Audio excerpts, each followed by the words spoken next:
Hello everyone, welcome back. So today I want to talk about our newest addition to the Pilgrim rosters, Crown.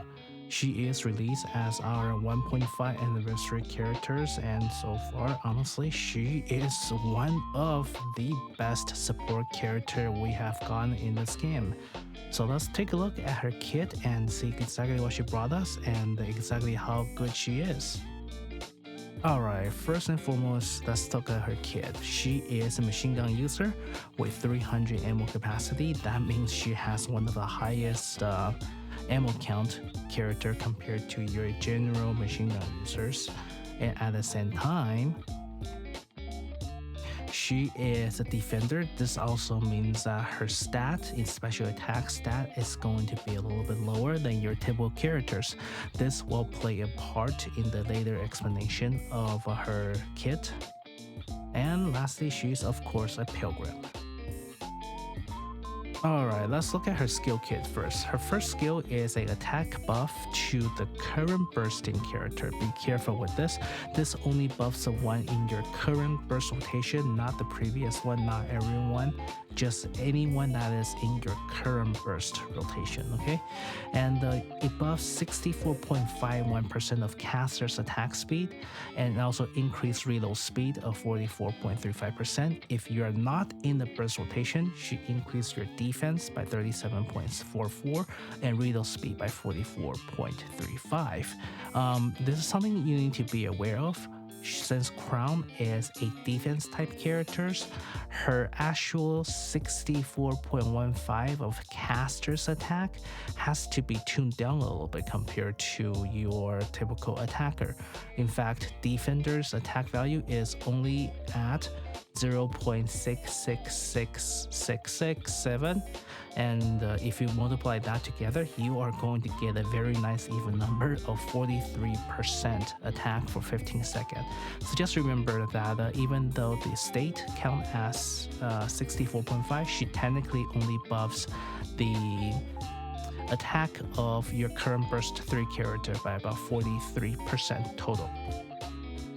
Alright, skill 2 is a self-taunt. After 43 bullets, she will taunt for a good period of time, 5 seconds, and she will make herself invulnerable for 5 seconds as well.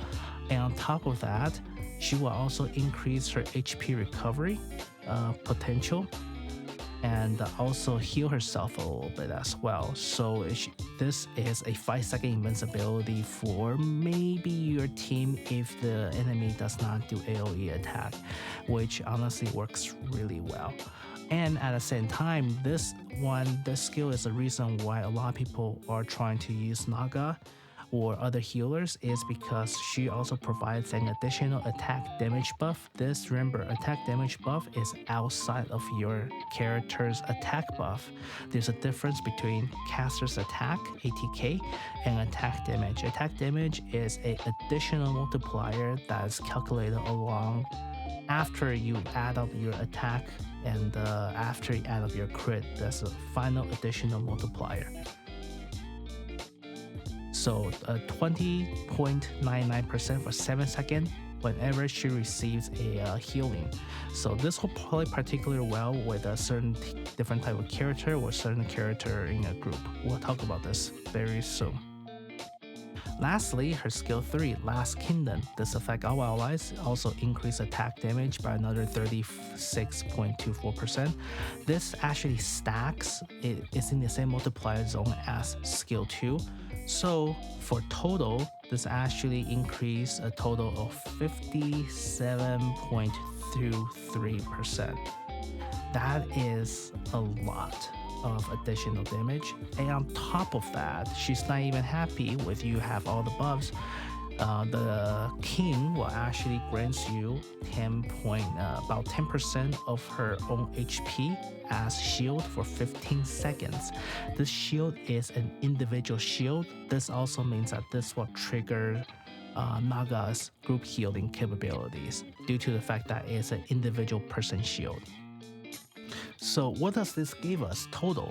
This means that this gives us a really broken damage booster all by herself, right? If you total up all the multipliers I mentioned for skill 1 and skill 3 together, and also on top of that skill 2, you are going to get a total burst boost to your current burst character for 249%. Okay, that is quite a bit, and it is going to be a total of 449.6% total on a enemy that has core that you can hit.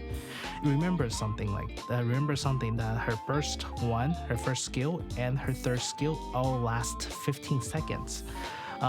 Your typical team with a cooldown reduction, the burst cycle is roughly 14 seconds, so her 15-second burst time is actually longer than a normal team's burst rotation, which is really a little bit overkill, to be honest with you. But regardless,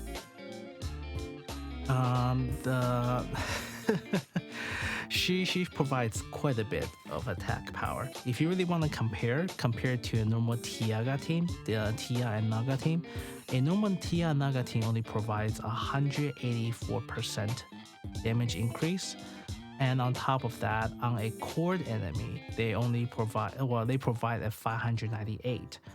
But you need to remember something: Tia and Naga only buffs her team for 10 seconds. Crown buffs her team for 15 seconds.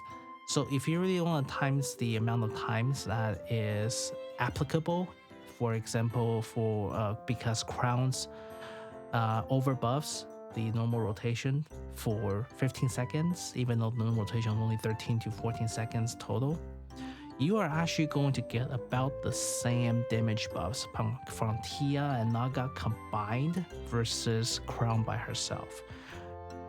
Yes, so the Crown is an extremely powerful buffer just by herself.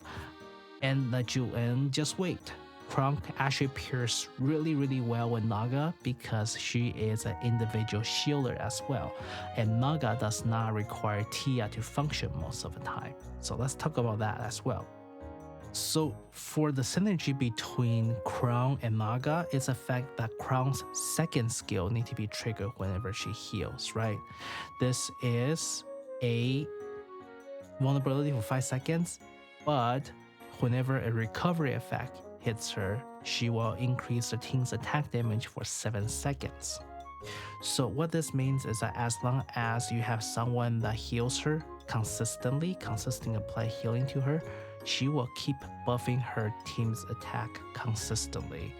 And one of the best buffer in this game for her right now will be Naga. She can also be held by various other characters, which are going to cover for her team composition. But hey, exactly what do we need to do for her skill, right? So it looks like, if you really think about it, her reload speed is actually pretty important for her skill 2 because of the fact that it is count for 43 normal attacks. So the more reload speed you have, the faster she can attack in between. You have less cutoff time or cooldown time, right? So your skill 1 is technically helping your skill 2. Your burst is pretty much individual, but of course this burst gives so much attack power, attack damage, and also shields. It is really no reason to miss this one.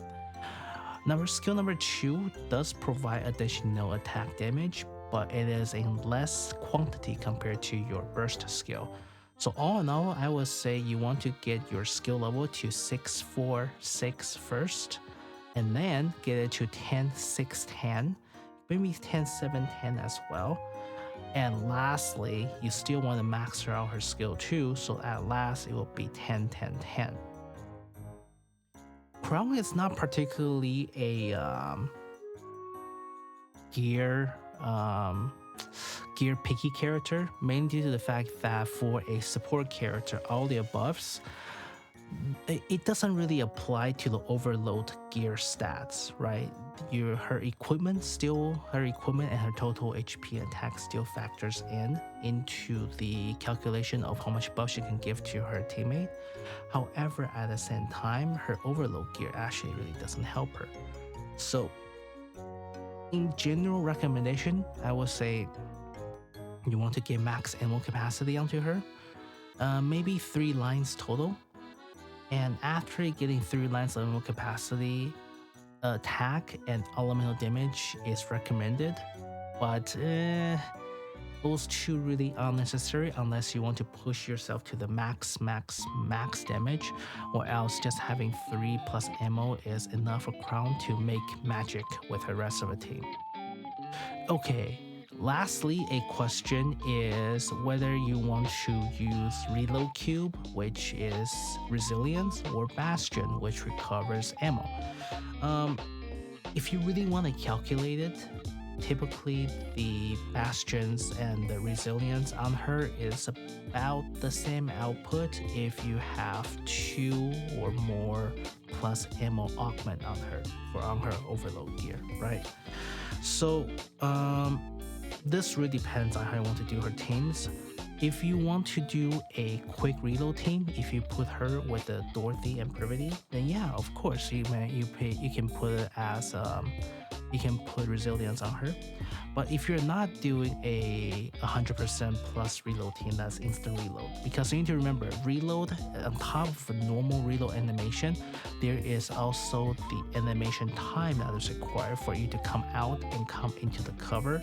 That also increases the amount of animation timing that is a DPS lost in a sense when you're reloading. So if you factor that in, Resilience, which it provides you additional ammo, versus Bastions. Bastion, which give you additional ammo, versus Resilience, which give you faster reload speed, is about the same. Except that Bastion is probably a little bit more versatile on her because she can keep her time of attack a lot longer and only need to do a reload during a cooldown phase of the boss, which happens quite often lately. Alright, so let's talk about her first team. This is one of the going to be the most common team for you to clear your PvE locations. As previously mentioned, that Crown is actually not shy of providing 15 seconds above, way exceeding your typical rotation along with a cooldown reduction character, right? So you don't really need a cooldown reduction character in this team due to her buff time. So what you're gonna get is Crown, 2 of your best DPS character, whoever you have, Red Hood, because Red Hood provides a lot of a damage buff as well for her burst 1. And then you're gonna get Naga to provide you a very stable amount of healing. What you need to know is that initially on release for Crown, Naga has a issue with the game that she does not heal correctly when everyone's HP is full. But after the recent patch, Naga will start healing your team whenever that if your entire team's health is full, she's going to heal number 1 and number 2 instead. So what this means that Crown, if you want to use Naga with Crown, your Crown is almost guaranteed to be stuck on position 1 and position 2. And something that I forgot to add, you need to watch out for this specific rotations and don't mix up the order, because this rotation is only designed for a 20-second, for 2 burst PvE matches only, which means most of the hard mode and most of the normal mode level and bosses. That does not require more than 2 rounds of burst.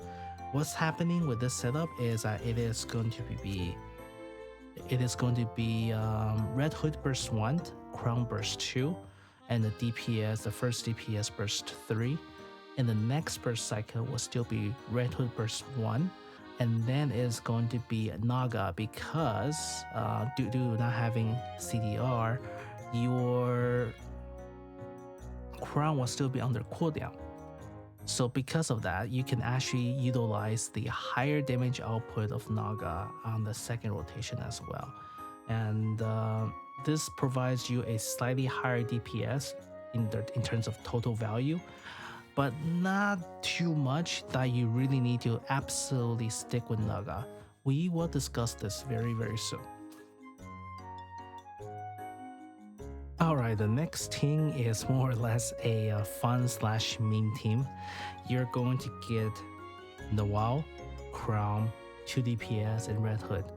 What this team does is that it will provide you basically invisibility of Noel for a quick 3 seconds, additionally plus to everyone's increase in defense.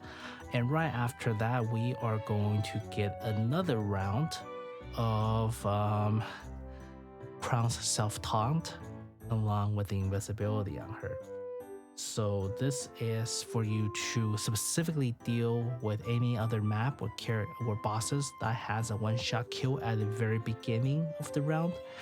However, this team will run into burst 1 cooldown issues after 2 burst. So it depends on your map. You may need to be able to use this, or you may not be able to use this. Alright, so here we go. This is the third team, a third variation. Most likely you are going to use this in your Pilgrim Tower. This is also the most brain dead / auto team that you get to use in this setup. What this gives you is Crown in first spot, 2 DPS, doesn't matter who they are, and then Red Hood, and then Rapunzel. So one of the biggest issues using Red Hood as burst 1 is the fact that besides the first time she bursts on burst 1 and you only burst using burst 1, she is a 20-second cooldown. After that is going to be 40 seconds. And the addition of Rapunzel here means that Rapunzel will be continuously triggering Crown's skill 2 buffs that give additional attack whenever she is healed. And on top of that, Rapunzel is a first one that can actually burst during Red Hood's burst 1 cooldown, and she also revives your characters. So if you're doing ultra hard content, she actually provides some good amount of DPS. And not DPS, healing supports and revival support. So another question that should come up is what happens if we do not have Red Hood on the party? Red Hood is a very, very good burst provider for the current meta. However, she's not absolutely necessary, even though I do still strongly suggest you to invest or try to get the Red Hood as well. You can replace Red Hood with a Naga, or you can just do this team setup. You can get a leader / volume / D-wife. These 3 characters are all burst 1 with skill cooldown reductions. So in exchange for losing your best optimal burst 1, now you're going to get a rotation that is going to be in access, right? But you're also making sure that all your entire time that you're fighting, the Crown's boss will be sticking with you, which is also pretty good, and a slight DPS increase. We're gonna roll the Clip Leader versus Chatterbox. This team actually doesn't do bad. It's slightly slower, but it's overall not bad at all. I believe I used D-Wife in that one. So you might want to ask, hey, so if you do not have Red Hood, and at the same time you also do not have Naga, what can you do, right? Not everyone plays the game consistently. So there's a decent chance someone may actually miss us or do not have Naga. So the next thing you can do is exactly the same thing. Crown, D-Wife, or just leader, volume, D-Wife, anyone that's a burst 1 20-second cooldown. And you just get 3 DPS. You don't really need Naga to help you deal more damage. If you can just get a 30 DPS that does a crap ton of damage yourself anyway.